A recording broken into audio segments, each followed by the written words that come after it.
Thank you very much for joining us here on the Voice of Job Seekers podcast and video blog. I don't like calling video and podcast the same thing because they're really not, but because we live in an age where podcasts are kind of like videos, we're stuck with the same thing. So, welcome either way. You can be found in all podcast directories that matter. You can also find us on YouTube. We're going live on LinkedIn, YouTube, and Twitter, or X, depending on what you prefer. So thank you very much for joining me. Should you have any questions during the show for me or my great guest, John Tarnoff, who I'm going to introduce here in a second, feel free to put it in the chat so I can see it.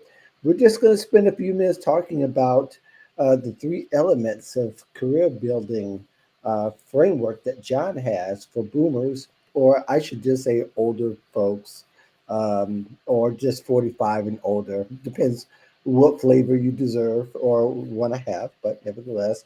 But I do want to introduce John Tarnoff, who I've known for a long time now, and we've interacted online. And I've been on his show uh, 2 years ago, I believe, right, with you Right. and Carrie Hillman.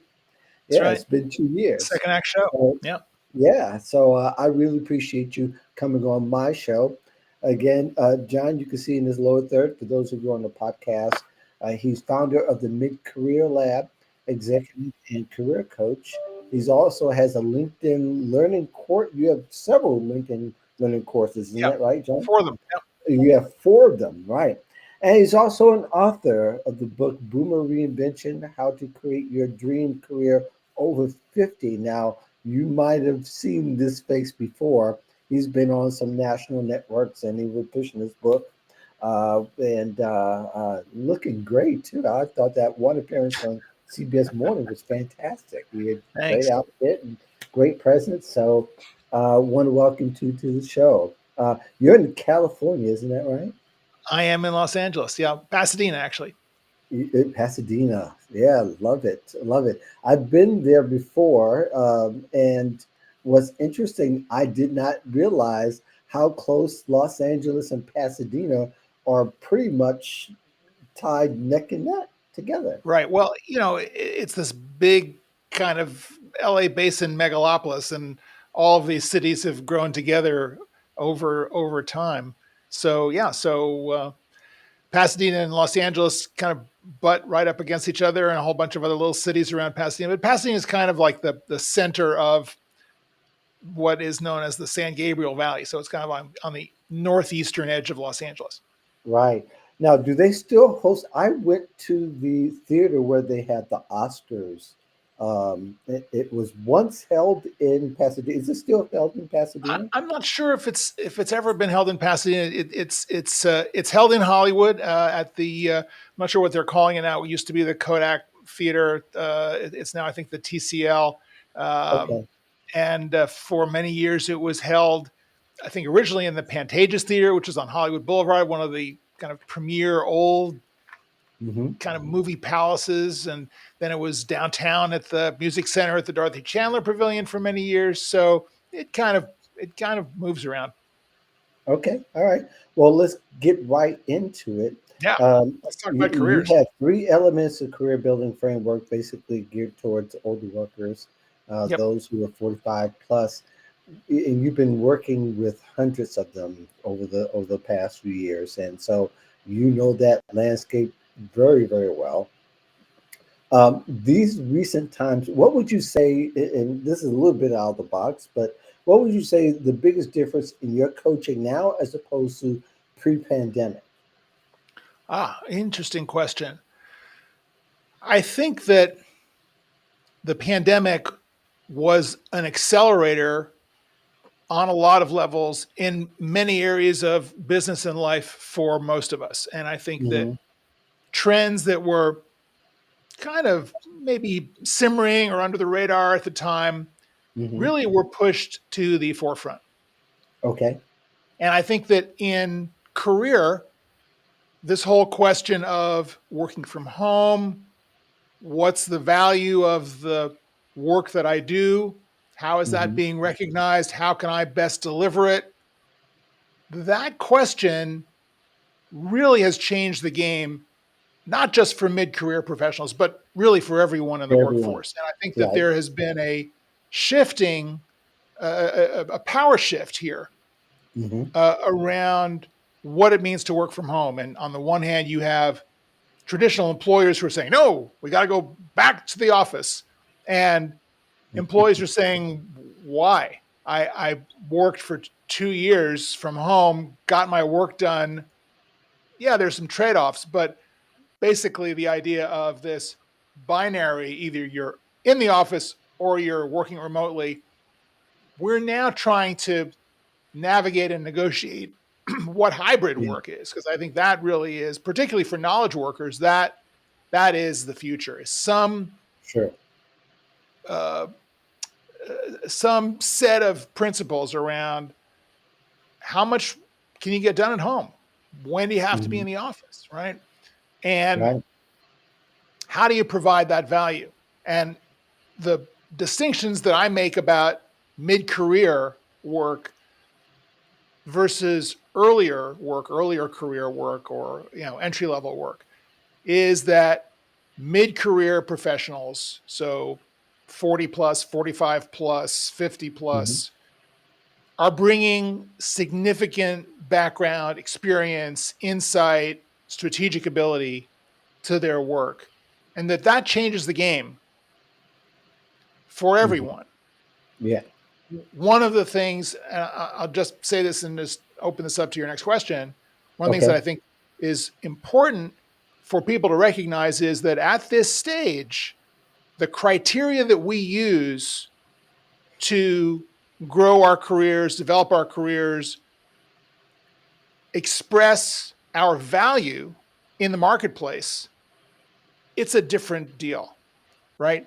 We are no Right. longer, or should no longer, think of ourselves as supplicants pleading employers to give us a job, jumping through hoops to get recognized, to get our resumes answered, to get those Hmm. job interviews, to get those offers.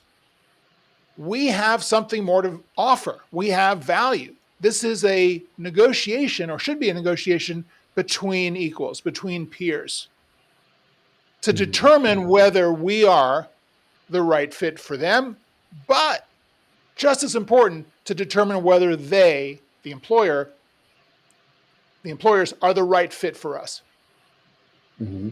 So basically, in your estimation, in your experience and coaching experience, particularly, you've you've had to modify your coaching to show and to help older workers that they're experiencing, along with the other attributes, including resilience and being dependable and all those kind of things, all those serve a fairly large value now, being that the large complaint is how reliable the workers are. And pretty much older workers can answer that. I've got a long history of having that. And Yeah. it doesn't matter whether we're in the office or not. This is a large value piece that I offer right off the bat, but it's not as easily sellable that people would think that is to an employer. Well, I think there's a shift is going on around that. I think that I think any mid-career professional in the jobs marketplace today is going to have experience with ageism. I don't know Hmm.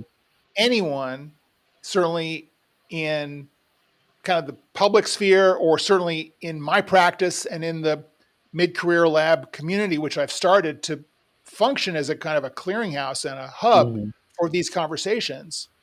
I don't find anyone who says, ageism? I've never experienced ageism, right? I've never experienced anyone with, bias against me for my age.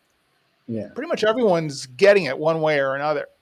Right. And I mean, to the extent that someone recently shared a story where they applied for a job, they got a job interview, they knew the job was still open, but instantly in the Zoom interview with the recruiter or the hiring manager, Right. the person said, "Oh, well, the job is now no longer available." Mm. And it was obvious to this candidate that the interviewer took one look at them and their gray hair and thought, "Oh no, I'm not going to hire an older person." Yeah. Yeah. There's been lies for years that companies would Yeah, tell.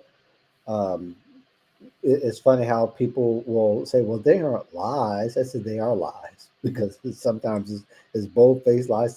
Sometimes yeah. it's a passive aggressive kind of thing. We know the deal. But let's get to your three elements of career Okay, building. I just want to say that Let's go that ahead. the point of this about ageism and the shifts that are going on is that in this hiring market, which is uh, where it's hard to hire, it's hard to find qualified. It's a tight market for employers. Hmm. There seems to be a loosening of this traditional ageist uh, series of myths that people Yeah. use to keep people out, and I'm seeing cracks in this armor around resistance to hiring older people. I think it's going to happen. I think it has to happen. I think there's greater awareness of the value of older workers. All these traditional ideas of, oh well, they're out of touch, they're too expensive, they're just going to retire, they don't have the motivation. All of this is BS. And Yeah. what we're really seeing through the the press, the narratives, the work that you're doing, our colleague Kerry and Richard Eisenberg, other people Hmm. who are writing about this every day, uh, uh, Chris Farrell, that this is no longer the case. That there's a good case to be made, a better case than ever to be made for hiring older workers. Yeah. Yeah. Totally. I totally agree. We're just waiting for the breakthrough. We're waiting for, I see different pockets where they're being hired, but there's nobody. I've asked a question on my LinkedIn and through my newsletter once upon a time. I said, how old are people getting hired? What did they do that was really specific? And I think that's what led me down to you and knowing your experiences, Right. we began to talk to it via email, and we discussed it on your show in part Yeah. back then.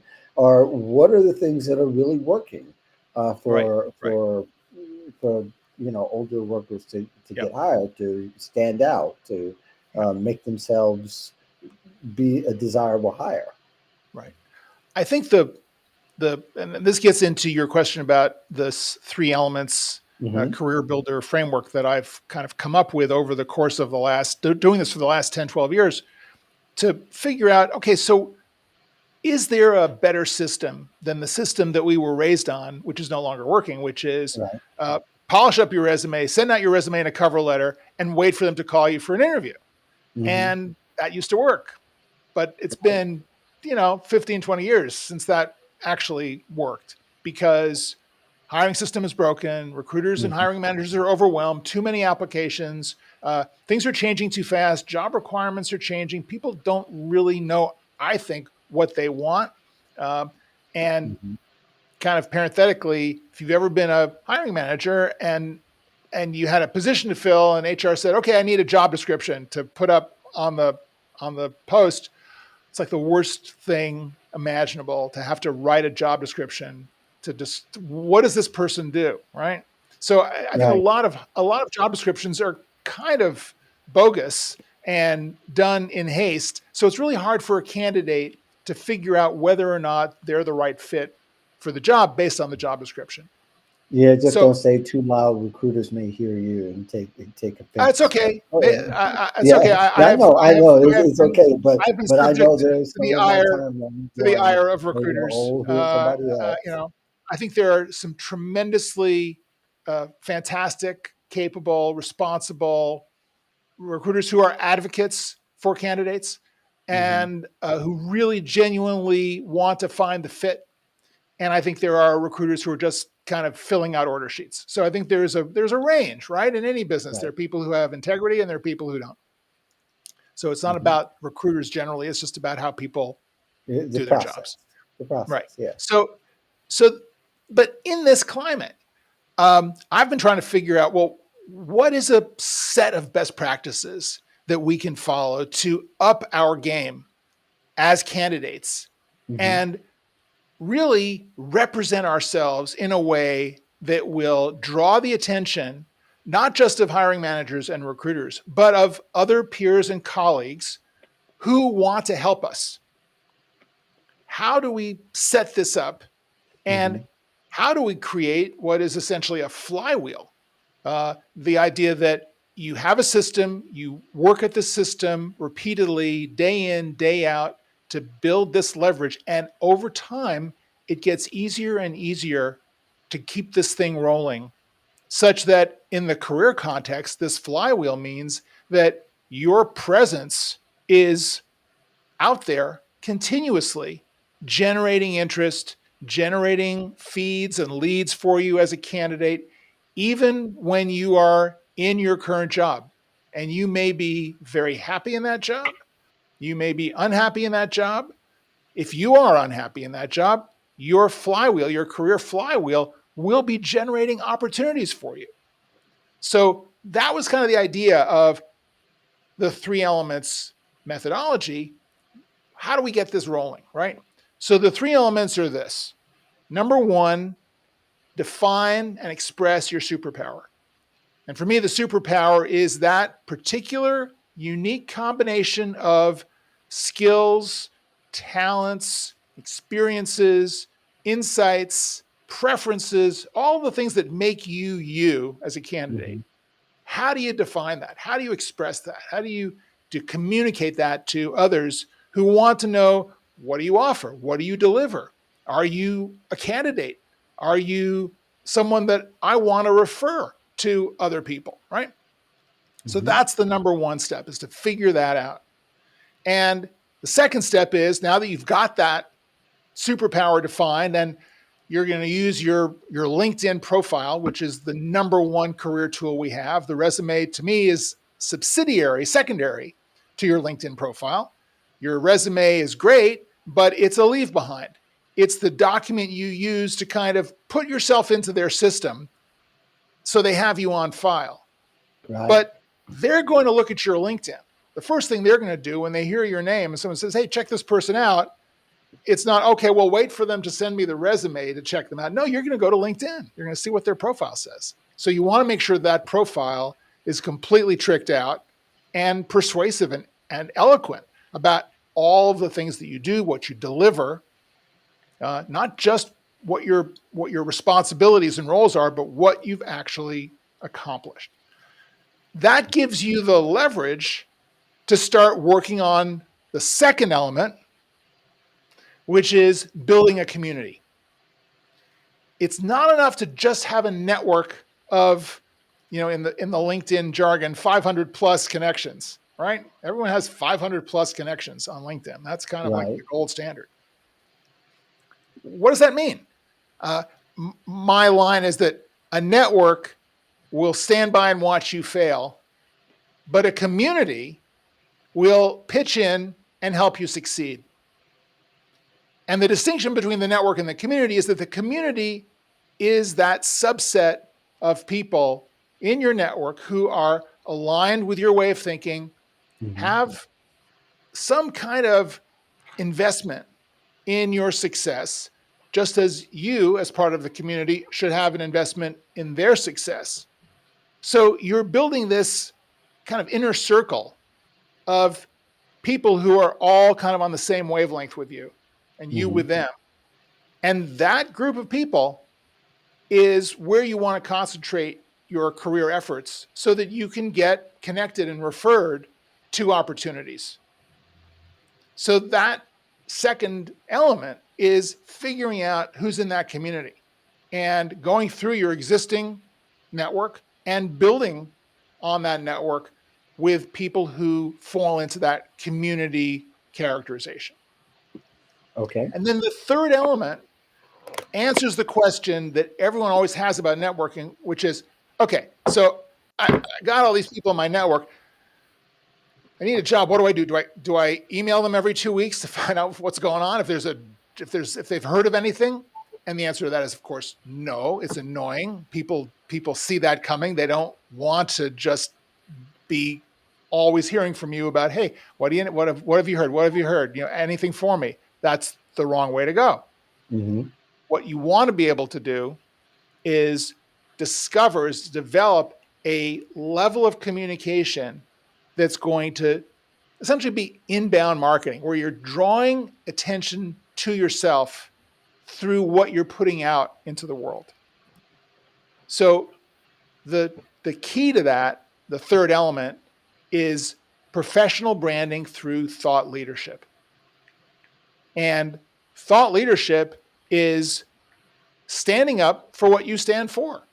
It's using online and offline in-person venues to express your views about what's important in your industry and in your business, about the roles that you perform, the threats to the economy as you see it through the business, whatever those issues might be that are near and dear to you, that really key off of the work that you do. And you kind of elevate the conversation. So when you're out there commenting on someone's post on LinkedIn, or like you and I are doing here, we're on a podcast, right? Maybe Mm-hmm. you have a professional organization that you associate with, and you're involved in creating events for your industry. You're doing lunch and learns. You're giving back to your business, and creating this aura of professionalism and expertise around a very specific set of topics where you want to communicate your professional status and value. And that takes the conversation out of the realm of, oh, I need a job, or I'm unhappy in my job, I need another job, to what are we going to do about this problem? Where's the future going? Uh, uh, why did this company make this decision? Was it the right decision or the wrong decision? Let's kind of have a conversation about these issues. And through that, communicate with one another, develop respect for one another's point of view, raise our visibility in the community, such that when it comes time to filling a position, you're kind of out there already. And people who know you, who are in your community and in your larger network, say, hey, maybe we should get Mark in on this. Maybe we should have him in for an interview. He's a really interesting guy. Did you read that piece did you read that comment that he made the other day on this person's post on LinkedIn? Or, he was involved in this conference we did last year. He was really smart, Let's bring him in. And then once you're in contention, the difference between you getting the offer and someone else getting the offer may have to do with what's that more public persona that you're standing behind? How are you expressing yourself? Will you be a good spokesperson for the company? Are you a kind of a strong personality that's going to be an asset and Mm-hmm. perceived as an asset? Is your written communication through the work that you're sharing online, is that going to be an asset to your role? All sorts of benefits to engaging on a thought leadership level out in the world that directly impact the decision-making process about whether you're going to get that offer. Right. So again, those three elements are the flywheel, right? You keep working all those elements, you get your profile set up, you keep working that community and building that rapport with these people who are aligned with your way of thinking and the vision that you have for the business. And then on the professional branding and thought leadership level, you're constantly out there with new stuff so that people are going, whoa, this guy is like completely engaged and on top of it. Yeah, I like all three. And in fact, I would even say that what's the hardest part is really spending the time in radio silence, and so to speak. And what I mean is, at first, just because you come on doesn't mean all eyes are on you to the person who's walking in the door. It's not that kind of party. Yeah, you're going to walk in the door unnoticed, and depending upon how fast you build your work and how long it takes for you to engage, that's when you'll start to get noticed, and getting noticed becomes a chain reaction more so than they're looking specifically for you, because they've got to read through all the other noise. So I just think of the aspect of the superpower where you talk about how you'll need to make it clear, you know what it is and how you can use it and how you'll add value. That's one of the hardest things for most people to do, really, when they come on LinkedIn or really any platform or really an interview, really, is making that very clear that this is how I excel. This is what I'm known for. Right. And, Absolutely. and Totally that agree. and that's where that's the hardest part for most people is realizing that takes some time for people to get that part. Yeah. I think people are very hesitant to jump in because they are afraid of making a mistake. They're afraid of looking silly. Hmm. And I, my answer to that is you got to start somewhere. Uh, Start slow, start small, start safe. Go with something that you feel um, is resonant and personal to you. Don't kind of take on a big issue that's going to be hard for you to sustain. Uh, and Completely agree. also, right, and also, uh, don't do this on your own. Ask around. Talk to people about this and say, "Look, I'm trying to get a little bit more visible. I want to talk about this topic. Um, Hmm. what do you think?" And the other thing is to start doing research before you even start to post. So I recommend this to everyone. Don't just blindly jump in there and start, you know, posting about whatever. Um, Put yourself on some news feeds. Subscribe to newsletters in your area, to professional journals. Start getting a backlog of information that you can start to rely on. And you may start seeing trends and start commenting on other people's research or studies that are coming out or developments in leading companies or by leading uh, executives and owners in your field. There are ways of easing your way into it where it feels authentic. And I just want to, can I share a story about this that I Sure. think is a Yes. lot? Please. Absolutely. So there's I profile a bunch of people in my book who changed their lives around, and Hmm. one guy, this guy John Pugliano, who had been a uh, industrial products salesman, had an interest in finance for a long time, and was very good at doing trades on his own family's account. And when he got fired, and this was during the 2008 2009 recession, from his job, Hmm. rather than go out and try to get another job in the sales field, he decided it was time. He was in his, I think, in his early 50s at that time. He decided that he was going to throw caution to the wind and become a financial advisor, and got his certification and opened up his shingle and started Hmm. to try to attract clients to his methodology. And he was a big believer in the kind of the millionaire next door philosophy of kind of being a very kind of outwardly frugal but smart investor and saver. And so he read something in the paper on a Sunday in the financial pages that he really disagreed with, and there was some statement by some financial journalist, and he was looking around and looking online to find someone who contradicted that statement, which he thought was just completely bogus. Couldn't find anything. So he had a buddy who had a audio recording studio, and he called the guy up. He said, "Look, can I record a podcast episode on this? I'm really fired up about this, and I just want to get this out online." Hmm. So the guy said, "Sure." So he came over and he had this prepared rant that he did, and he published it. And people heard it, and he had a good response to it. So he did it again. He did it again. Anyway, within about a year, he was within the top 10 financial podcasts on Apple.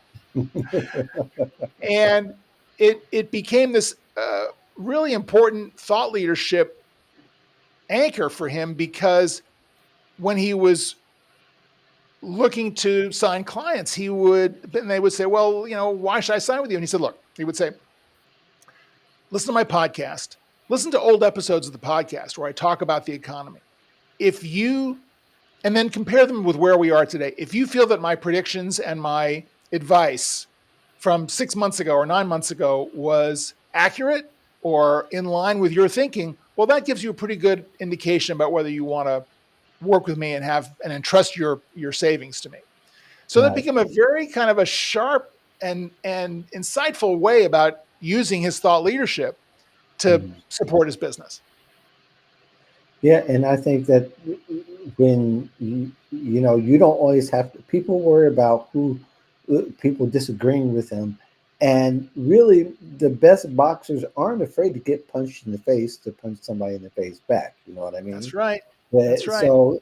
so I think that that's what, and that's what you and I have done throughout the years as well. We say something a little bit different. It may be contrarian to some degree, but that's the way we feel. We're willing to stand on it, and but we're not afraid to get punched in the face the first few times. That doesn't That's mean right. I'm going to sit up there and get punched in the face all the time.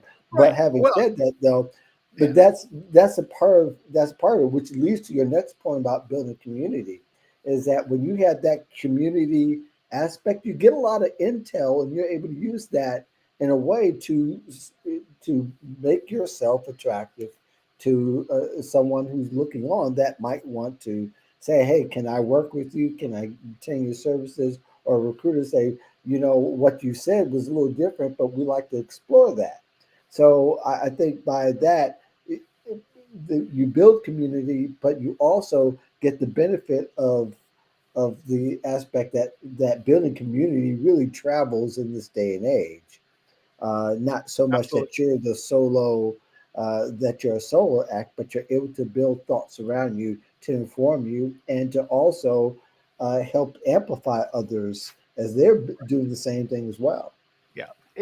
Get into a conversation. I mean, that's all it's about. You just want to Yeah, get into a reasonable conversation, exchange viewpoints, um, get into some healthy disagreements, yeah, and maybe your point of view changes and evolves from that dialogue. Maybe you're helping to influence other people, but it's all good. yeah. And I remember one time somebody had wrote something that was I thought was off base. And so myself and another person went and questioned this person. That person went and took the post down and then rewrote it so that nobody will comment. And I'm going like, you missed the whole point. Right, right, You right. missed the whole point of doing what you do here on LinkedIn or really any platform, but especially on LinkedIn where it's a professional network where there are going to be contrary points of views. And probably there's always going to be somebody different, and not to get rattled by just because somebody questioned what you said. You Right. just can't learn not to take those things personally. But really good posts and good information only travels if there's conversations surrounding it.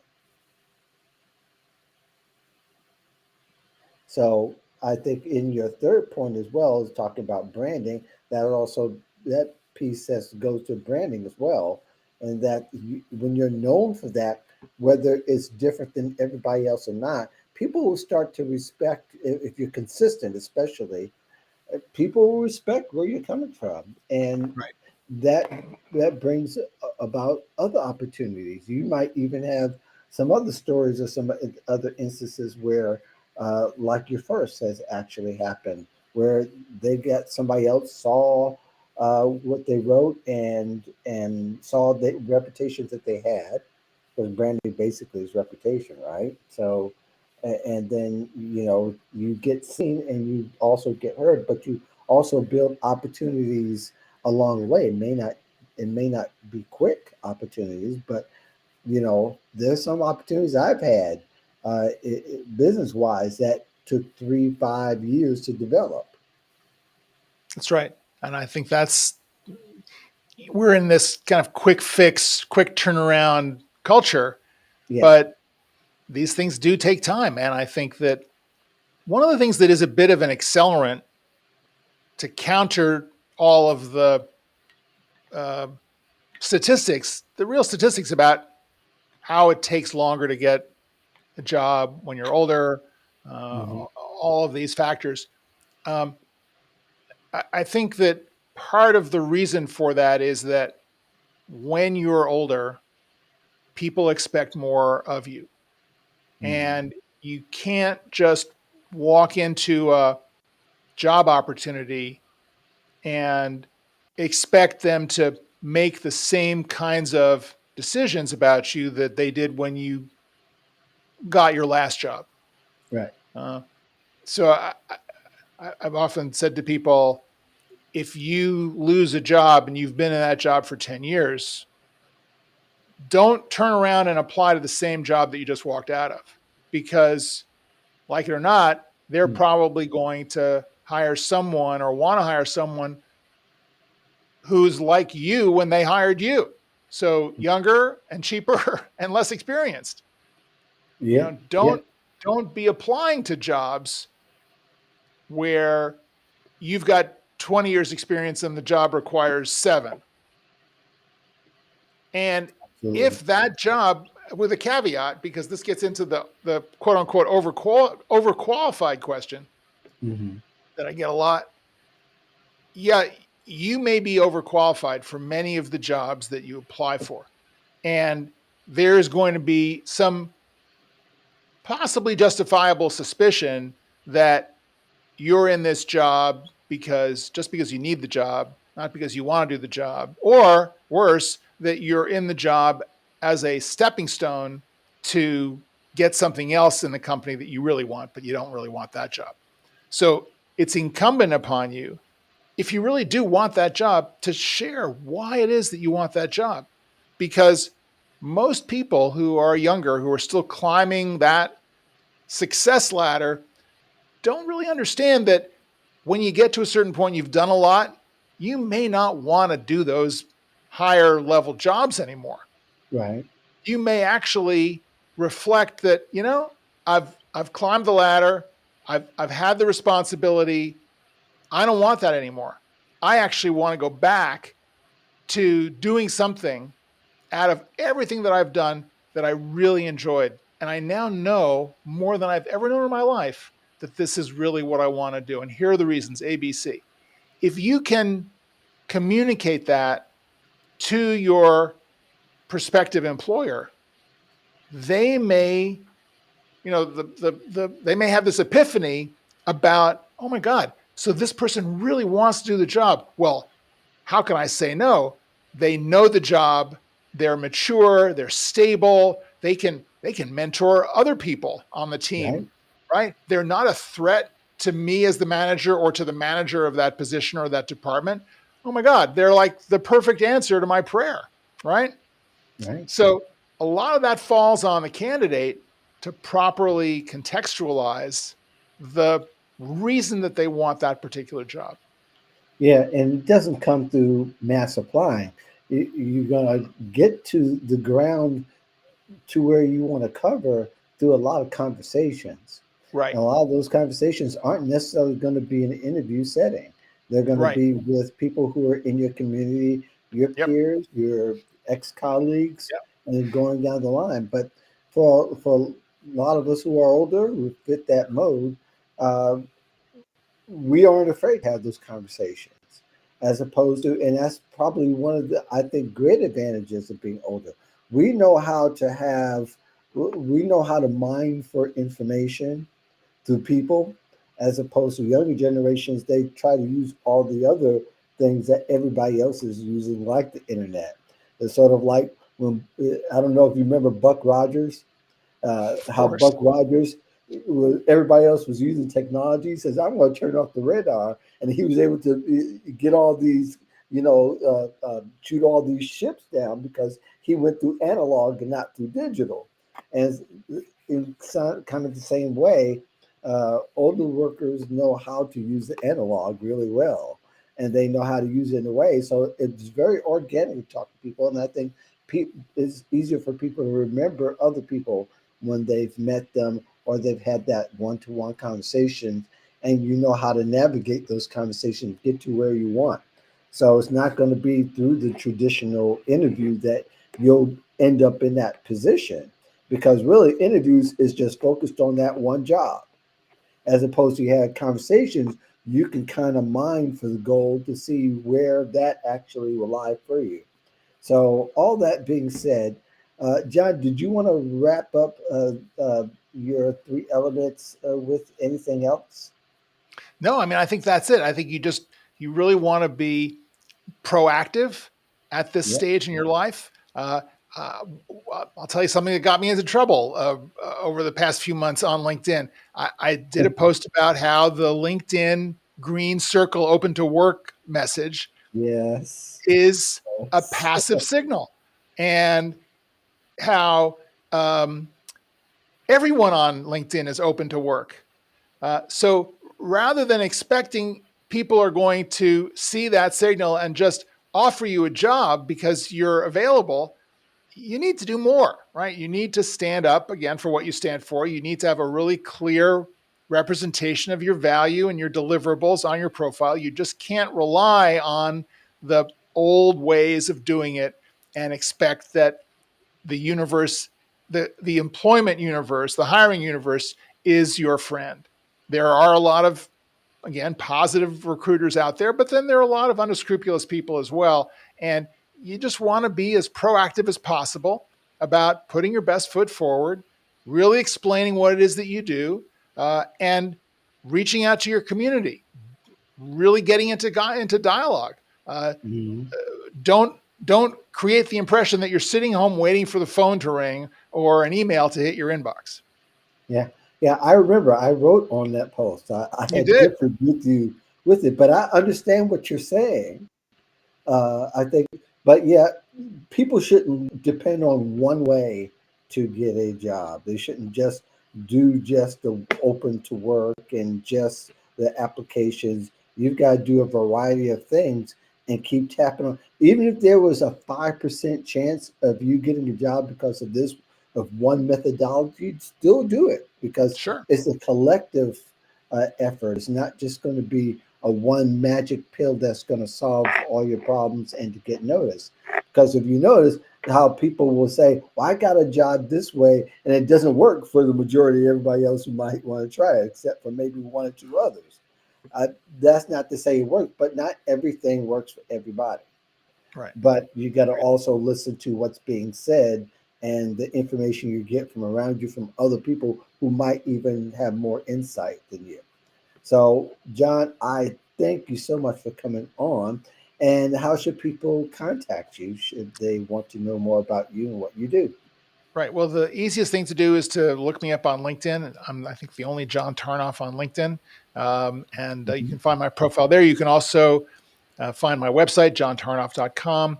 And if you're interested in getting into this process and starting off on your career transition, whether you have a job or you need a job, I encourage you to take a moment to be reflective about it and start putting down some baselines around what you love to do, what you do well, Mhm. what the world needs or what your world needs professionally, and what you can get paid for. These four so-called ikigai questions. And there's a little worksheet on my website. If you go to johntarnoff.com / four questions, the number four questions, no space, you'll get that worksheet. Awesome. Well, thank you very much, John. By the way, Carlo Campos had chimed in earlier in the conversation. I don't know if you saw. The network Yes. versus community. I like that. Yeah, I agree. Yeah.